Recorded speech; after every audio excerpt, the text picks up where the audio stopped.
प्राचीन मानव ने बड़ी संख्या में मशीनें बनाई, जिनमें से कई आज की मशीनों के समान थीं।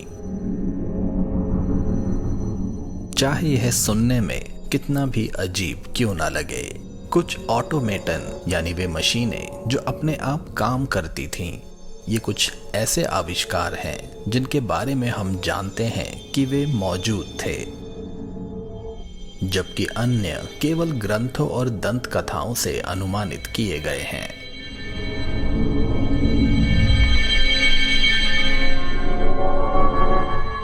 इतिहासकार एंड्रयू टॉमस अपनी पुस्तक we are not the first में कहते हैं, ग्रीक दंत कथाओं के अनुसार हेफेस्टस जो ओलंपस का लोहार था, उसने 2 सुनहरी प्रतिमाएं बनाई जो जीवित युवा महिलाओं के समान थीं।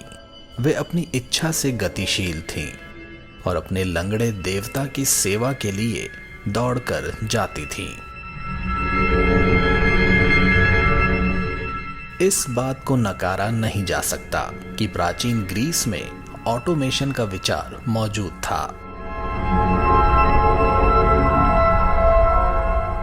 अलेक्जेंड्रिया के इंजीनियरों ने 2000 साल पहले 100 से अधिक विभिन्न ऑटोमेटन्स बनाए थे।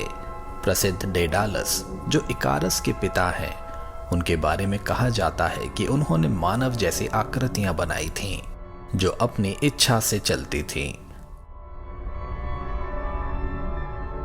प्लेटो का कहना है कि उनके रोबोट इतने सक्रिय थे कि उन्हें भागने से रोकना पड़ता था। हालांकि यह पता नहीं चला है कि वे किस ऊर्जा से संचालित होते थे।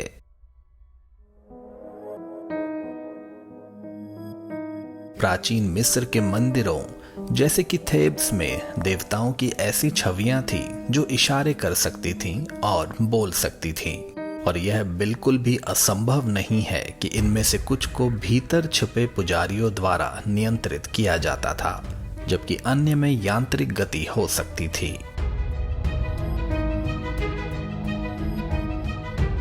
उदाहरण के लिए कर्णक में प्रतिमा की प्रसिद्ध चमकती आंखों की रोशनी संभवतः किसी प्रकार की साधारण इलेक्ट्रिक लाइट्स के माध्यम से उत्पन्न की गई थी। ग्रीक, रोमन, पारसियों, हिंदुओं और चीनी लोगों की किंवदंतियों में ऐसे संदर्भ मिलते हैं जिन्हें हम रोबोट या ऑटोमेटन कहते हैं। ऐसी मशीनें जो मनुष्यों जैसी दिखती थीं और व्यवहार भी मनुष्यों जैसा ही करती थीं।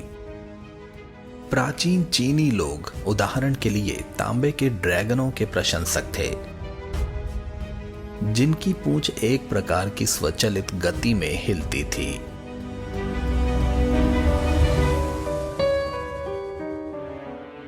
एक प्राचीन ग्रीक कथा के अनुसार सोने की ऊन की खोज में जेसन और आर्गोनेट्स अपनी यात्रा में क्रीट पहुंचते हैं। वहां मेडिया उन्हें बताता है कि वहां प्राचीन कांस्य जाति का अंतिम जीव तालुस निवास करता है, और तभी एक धातु का प्राणी प्रकट होता है जो धमकी देता है कि अगर वे और करीब आए तो वह आर्गो जहाज को पत्थरों से कुचल देगा। ऐसा माना जाता है कि यह एक रोबोट था। टॉमस ने अपनी किताब वी आर नॉट फर्स्ट में कहा है कि रोबोट निर्माण की जानकारी जादू से संबंधित पुस्तकों में दर्ज की गई थी और इस प्रकार सदियों तक संरक्षित रही। मॉन्क गेर्बर्ट डी ऑरिलेक, जो बाद में पोप सिल्वेस्टर II बने और रेम्स विश्वविद्यालय में प्रोफेसर थे, उन्होंने उसके बारे में बताया कि उनके पास एक कांस्य स्वचालित यंत्र था जो प्रश्नों का उत्तर देता था। इसे पोप द्वारा कुछ तारकीय और ग्रहों के पहलुओं के तहत बनाया गया था। यह प्रारंभिक कंप्यूटर महत्वपूर्ण राजनीतिक या धार्मिक मामलों पर प्रश्नों के लिए हाँ या ना का उत्तर देता था। इसकी प्रोग्रामिंग और प्रोसेसिंग के रिकॉर्ड शायद वेटिकन लाइब्रेरी में आज भी मौजूद हैं, और इस जादुई सिर को पोप की मृत्यु के बाद नष्ट कर दिया गया था। एल्बर्ट्स मैग्नस, जो रेगेंसबर्ग के बिशप थे, वे एक अत्यंत विद्वान व्यक्ति थे उन्होंने रसायन विज्ञान, चिकित्सा, गणित और खगोल विज्ञान पर व्यापक लेखन किया।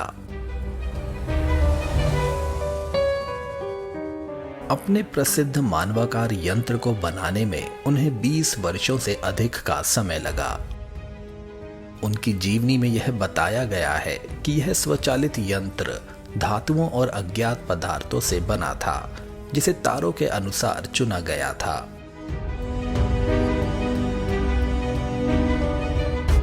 यह यांत्रिक मानव चल सकता था, बोल सकता था और घरेलू काम भी कर सकता था। एल्बर्ट्स और उनके शिष्य थॉमस एक्विनास साथ में रहते थे और यह मानवकार यंत्र उनकी देखभाल करता था। कहानी यह है कि एक दिन यह बातूनी रोबोट थॉमस एक्विनास को अपनी बातें और गपशप से पागल कर देता है और अंत में एल्बर्ट्स का यह शिष्य एक हथौड़ा उठाता है और इस मशीन को तोड़ देता है। एल्बर्ट्स मैग्नस एक सच्चे विद्वान थे। 13वीं शताब्दी में उन्होंने मिल्की वे को एक समुच्च समूह के रूप में समझाया। एल्बर्ट्स मैग्नस और थॉमस एक्विनस को बाद में कैथोलिक चर्च द्वारा संत का दर्जा भी दिया गया था और इन्हीं की बदौलत विज्ञान ने एंड्रॉयड शब्द को एक स्वचालित मशीन या रोबोट को संदर्भित करने के लिए भी अपनाया है। टॉमस आगे बताते हैं कि सिसेरो के अनुसार मार्कस मार्सेलस के पास सिराक्यूज सिसिली का एक ऐसा ही ग्लोब था जो सूरज, चंद्रमा और ग्रहों की गति को दर्शाता था। सिसेरो हमें बताता है कि यह मशीन एक बहुत प्राचीन आविष्कार थी और इसी तरह का एक समान खगोलीय मॉडल रोम के वर्चुआ का मंदिर में प्रदर्शित किया गया था। थेल्स ऑफ मिलिटस और आर्किमिडीज को इन यांत्रिक उपकरणों का निर्माणकर्ता माना जाता है। और इसी के साथ टॉमस आगे बताते हैं कि प्लेनेटेरियम की यादें सदियों से जीवित हैं। इतिहासकार सेड्रेनस ने बाइजेंटियम के सम्राट हेरक्लिटस के बारे में लिखा है, जो जब बजालुम के शहर में प्रवेश कर रहे थे तब उन्हें एक विशाल मशीन दिखाई गई। यह मशीन रात के आकाश को ग्रहों और उनकी कक्षाओं के साथ प्रदर्शित करती थी। यह प्लेनेटेरियम फारस के राजा खोसरोस द्वितीय के लिए बनाया गया था।